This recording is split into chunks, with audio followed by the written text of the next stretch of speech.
Pregame.com. I'm projecting Sam Darnold won't be getting much Heisman love after this week's game. This is Brad Powers in the Pregame.com studios just off the Vegas Strip. We've got a big-time matchup in the Pac-12. Stanford at USC on Saturday Night Fox.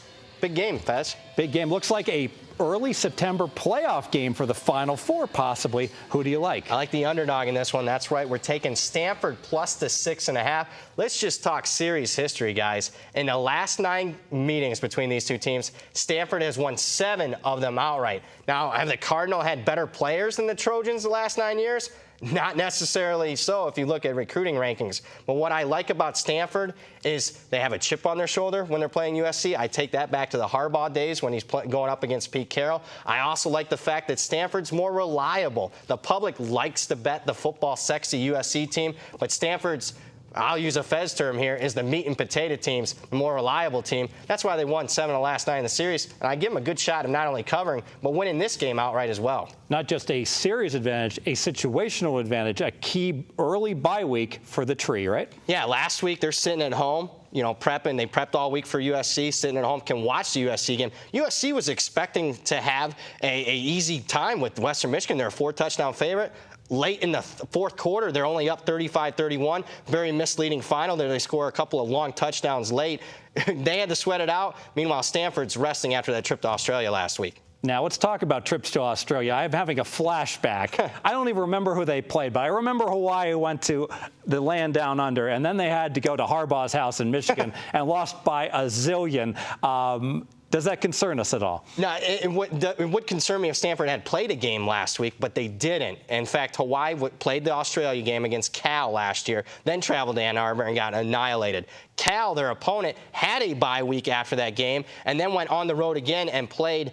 They played at San Diego State. They were an underdog in that game, almost pulled the outright upset. So I think Stanford having the bye week is critical. Sam Darnold watched Heisman. What are his chances? What did the game last week do to his chances of being the Heisman champion? I didn't like his chances to begin with. I know he's the preseason favorite, but I've been, pounding on the table. Do not bet preseason favorites in the Heisman. They're not only competing against the rest of the country, they're competing against their own expectations, their own stats from last year. And week 1 wasn't a good look already against Western Michigan. No touchdown passes, 2 interceptions. I think some of the pressure might be getting Darnold. Yeah, I might be worried about how he's going to look wearing that Jets green next year. Your second key handicap. Second key handicap, let's talk about a particular matchup that I think is strongly in favor of Stanford. It's their ground game against USC's rush defense. You look at last year's game, Stanford had more than 300 rushing yards against USC, dominated them. If you're thinking USC's rush defense is going to be better this year, well, it didn't look good in week 1. They're playing Western Michigan, and they get destroyed for 260-plus yards.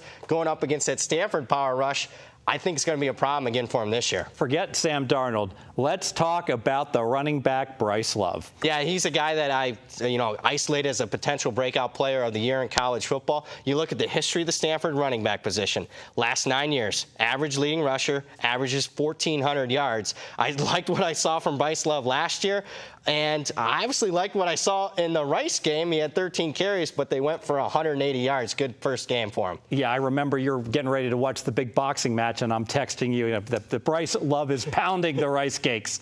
Let's make this official. Yeah, let's make this official. We're taking Stanford plus the 6.5. The Cardinal own the series against USC. They won 7 of the last 9. They play with a chip on their shoulder, and they're the more reliable team. And often we get value because USC's a football sexy team. Second key factor is Stanford's rush offense should dominate this USC rush defense. The Trojans gave up more than 260 yards against Western Michigan. I think Stanford could do the same. Add it all up. The Cardinal plus the points is your pick. Well, more videos at pregame.com.